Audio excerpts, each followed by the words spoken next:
একজন চাষিকে জিজ্ঞেস করা হলো, নামাজ পড়েছেন? তিনি জবাব দিলেন, আমরা তো চাষাভুষা মানুষ, দিন আনি দিন খাই, আমাগো কি নামাজ পড়লে চলবো? নামাজ পড়লে কামকাজ করুম কখন? একজন চাকরিজীবীকে জিজ্ঞেস করা হলো, আপনি পড়েছেন? তিনি জবাব দিলেন, আমরা তো চাকরিজীবী, পরে চাকরি করি, সময়ের আগেই ডিউটিতে যেতে হয়, নয়তো কপালে থাকে বসের চোখ রাঙানি, নামাজের সুযোগ কই? এরপর একই প্রশ্ন করা হলো একজন ব্যবসায়ীকে। তিনি জবাব দিলেন, ব্যবসা করি, মাত্রই দোকানটা খুলছি, নামাজে তো যাইতেই হবে, এটা তো ভালো কাজ, কিন্তু দোকান রেখা নামাজে গেলে দোকান দেখবে কে বলেন? এবার একজন ছাত্রকে জিজ্ঞেস করা হলো। সে জবাবে বলল, কি যে বলেন, পড়াশোনার যে চাপ, নামাজ পড়ার সময় কই? তাছাড়া মানে আর কি, কাপড়টাও পাক পবিত্র নাই, কেমনে কি করি বলেন? আমতা আমতা করতে লাগলো। এভাবেই কিছু মানুষ এড়িয়ে যায়, মহান রবের মস্ত বড় হুকুম মানা থেকে নিজেকে বাঁচিয়ে রাখতে চায়। হঠাৎ একদিন খবর পাওয়া যায় চাষি করমালি আর নেই, ইহধাম তাকে বিদায় জানিয়েছে। অফিসে যাচ্ছিলেন আনোয়ার সাহেব, চাকুরিজীবী ভাইটি। সময় মতোই পৌঁছতে চেয়েছিলেন, সময় তাকে সহযোগিতা করেনি। একটা অ্যাক্সিডেন্ট। পঙ্গু হসপিটালে বাড়ে এক নতুন পেশেন্ট।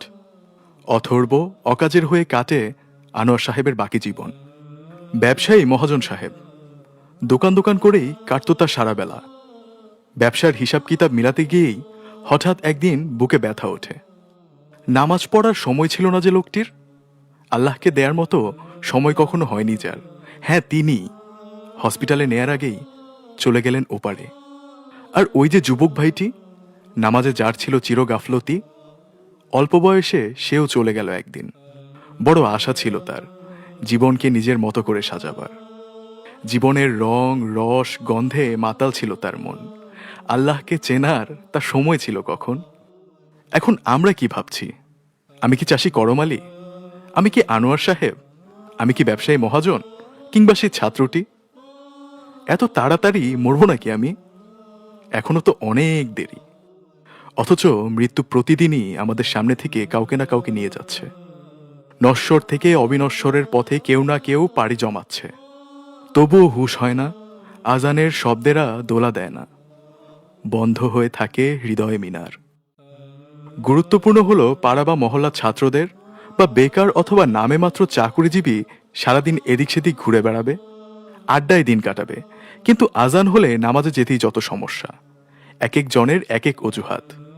কারো প্যান্ট খারাপ, কারো একটু তাড়া আছে, আবার কেউ কেউ আগামীকাল থেকেই নামাজ শুরু করবে, কিন্তু সে আগামীকাল আর আসে না। হে মানুষ, শেষ বিচারের দিন যখন আল্লাহ রাব্বুল আলামিনের সামনে দাঁড়াতে হবে, তখন কি অজুহাত দেবে? আল্লাহর কাছে কি তোমার আমার এসব অহেতুক অজুহাত চলবে? চলবে না প্রিয় ভাই আমার। তাই আর সময় নষ্ট না করে আজই নামাজ শুরু করুন। আজই ফিরে আসুন মসজিদের দিকে, কল্যাণের দিকে।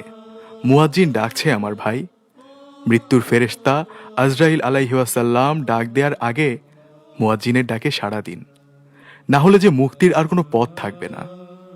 আল্লাহ তাআলা আমাদেরকে বোঝার তৌফিক দান করুন। আমিন।